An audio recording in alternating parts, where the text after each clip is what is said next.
Happy Monday, everyone. I'm so excited to tell you this is a true story and comes from the book You Are the Placebo by Dr. Joe Dispenza. And it's such a wonderful story because it tells us how powerful the mind is. I hope you enjoy the story. Sam Lund, a retired shoe salesman living outside of St. Louis in the early 1970s, began to have difficulty swallowing. He eventually went to see the doctor, who discovered that Sam had metastasis esophageal cancer. And in those days, metastasis esophageal cancer was considered incurable. No one had ever survived it. It was a death sentence, and Sam's doctor delivered the news in an appropriately somber tone. To give Sam as much time as possible, the doctor recommended surgery to remove the cancerous tissue in the esophagus and in the stomach where the cancer had spread. Trusting the doctor, Sam agreed to have the surgery. He came through as well as he could be expected, but things soon went from bad to worse. A scan of Sam's liver revealed still more bad news: extensive cancer throughout the liver's entire left lobe. The doctor told Sam the sad news. At best, he had only a few months to live. So Sam and his wife, both in their 70s, arranged to move 300 miles to Nashville, where Sam's wife had family. Soon after the move to Tennessee, Sam was admitted to the hospital and assigned to an internist, Clinton Meter. The first time Dr. Meter walked into Sam's room, he found a small, unshaven man curled up underneath a mound of covers, looking nearly dead. Under his new doctor's order, Sam begrudgingly received physical therapy, a fortified liquid diet, and lots of nursing care and attention. After a few days, he grew a little stronger and his grumpiness started to subside. He began talking to Dr. Meter about his life. Sam had been married before, and him and his first wife had been true soulmates. Due to an unfortunate accident, she had died. Within 6 months of his first wife's death, while still grieving and in the depths of depression, Sam had been diagnosed with esophageal cancer and had had the surgery.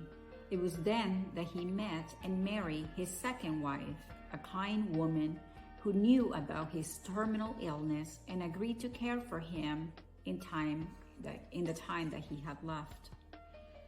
Once Sam finished his sad story, the doctor, amazed by what he just heard, asked with compassion, "What do you want me to do for you?" The dying man thought for a second. "I'd like to live through Christmas so I can be with my wife and her family. They've been so good to me," he finally answered. "Just help me make it through Christmas. That's all I want." Dr. Meter told Sam that he would do his best. By the time Sam was discharged in late October, he was actually in much better shape than when he arrived. Dr. Meter was surprised but pleased by how well Sam was doing. The doctor saw his patient about once a month after that, and each time Sam looked good. But exactly 1 week after Christmas, on New Year's Day, Sam's wife brought him back to the hospital. Dr. Meter was surprised to find that Sam again looked near death. All he could find was a mild fever and a small patch of pneumonia on Sam's chest x-rays, although the man didn't seem to be in any respiratory distress. All of Sam's blood tests looked good, and the cultures the doctor ordered for him came back negative for any other disease. Dr. Meter prescribed antibiotics and put his patient on oxygen, hoping for the best. Within 24 hours, Sam Lund was dead. As you may assume, this story is about a typical cancer diagnosis followed by an unfortunate death from a fatal disease, right? Not so fast. A funny thing happened when the hospital performed Sam's autopsy. The man's liver was, in fact, not filled with cancer. He had only a very tiny nodule of cancer in his left lobe and another very small spot on his lung. The truth is, neither cancer was big enough to kill him. And in fact, the area around the esophagus was totally free of disease as well.